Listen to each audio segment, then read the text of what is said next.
Ya estamos al aire, ya estamos en todos los canales, mis queridos amigos. Somos hoy omnipresentes en 6 canales, por decirlo de alguna manera. Prueba superada el día de ayer. Estamos en un miércoles 22 de agosto del 2018. Estamos en una pequeña dosis de cultura, en cápsulas o en gotas, mi chief, en el planeta vivo de Chip, bajo el patrocinio de rodazaseguros.net. Mis queridos amigos, gracias Abrancito, buenos días a todos. Los saludo con el cariño de siempre. En este miércoles, en donde siempre tocamos los temas más nodales, por decirlo de alguna manera, aquel ejercicio liberal que se desarrolla en el año de 1856 para dar origen a una constitución liberal de influencia, pues tripartita, ¿no? ¿Por qué no decirlo? De España, de Inglaterra y de Francia, porque ya habían pasado por un fenómeno similar en el que, incluido Estados Unidos, ya habían tenido las liberalidades consagradas en sus constituciones, sendas constituciones, una para cada uno de esos países. Nosotros faltábamos. Pero miren, vamos a entrar el día de hoy.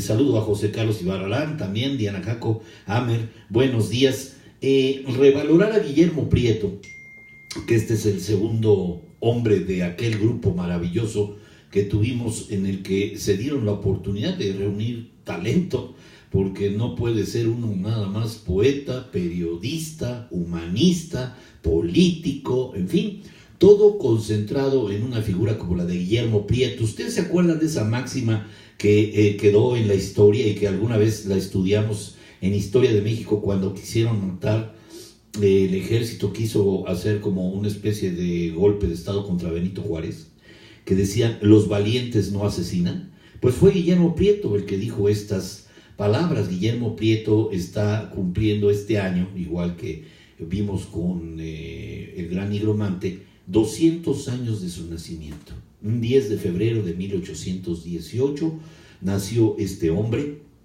Y fíjense que encontré que el periódico La Jornada, con motivo de este bicentenario de su nacimiento, revaloran a Guillermo Prieto.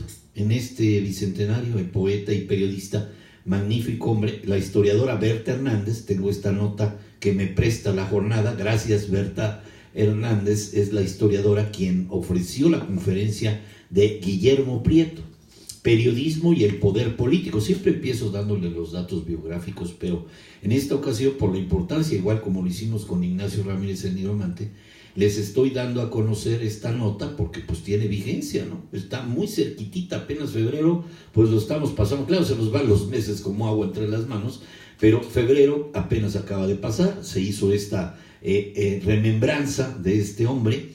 Periodismo y el poder político. Destacó la faceta y el trabajo que durante 54 años desarrolló el también poeta y político ministro de Hacienda del gobierno de Benito Juárez, organizado por la UNAM, por conducto del Instituto de Investigaciones Bibliográficas y la Secretaría de Hacienda y Crédito Público, entre otras instituciones. El coloquio Los valientes no asesinan, memorias e itinerarios de un romancero, bicentenario del nacimiento de Guillermo Prieto, reunió a varios especialistas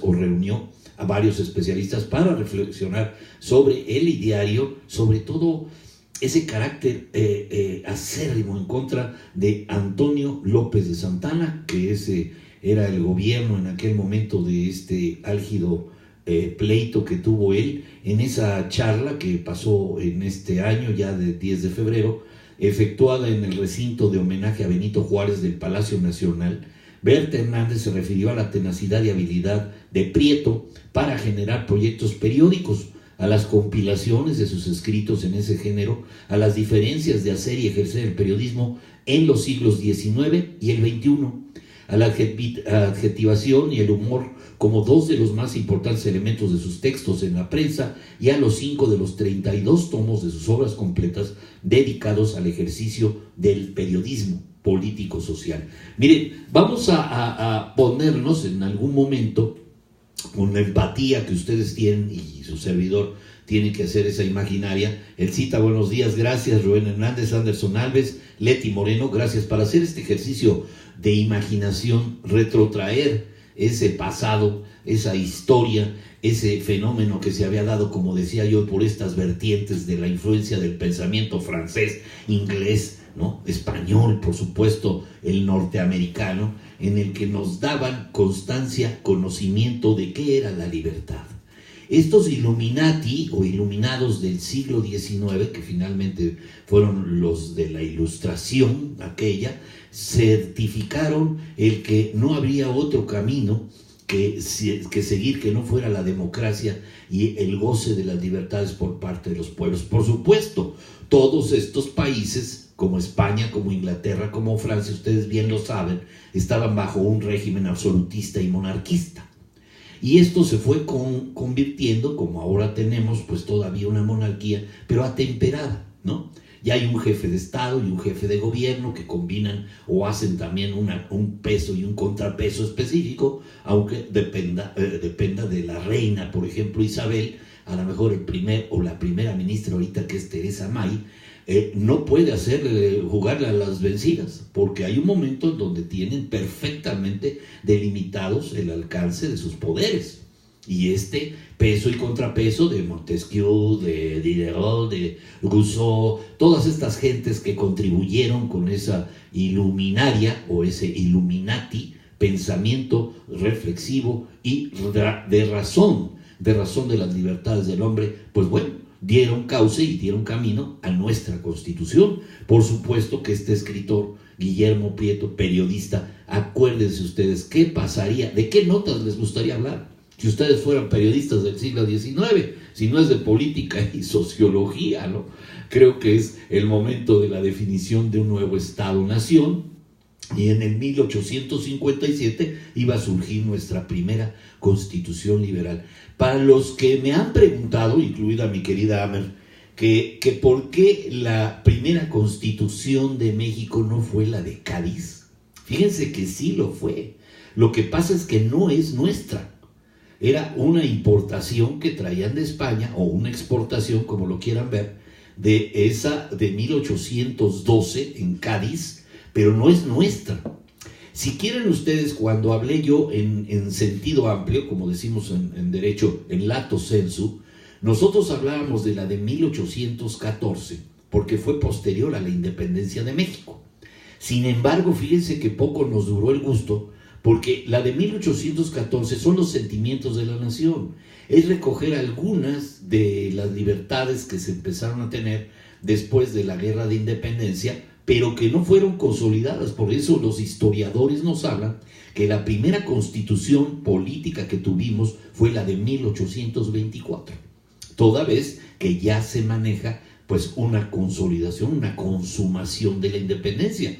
Constituir quiere decir formar, ¿no? Dar un nuevo rumbo y cauce, y se apuesta a que las constituciones sean una forma de liderazgo para que la gente siga y tenga bienestar, estabilidad y pronto desarrollo económico, social, político. Tanta pobreza, tanta miseria producto de tantos años de dominio, pues habían dejado en manos del clero, de la iglesia, pues estos bienes, estas riquezas. Por eso el dolor, el coraje que tenían los liberales era contra los conservadores, o estos liberales puros como el nigromante, quizá no tanto Guillermo Prieto, porque había también liberales moderados, pero los conservadores, ¿qué querían conservar? Pues la tradición de la corona.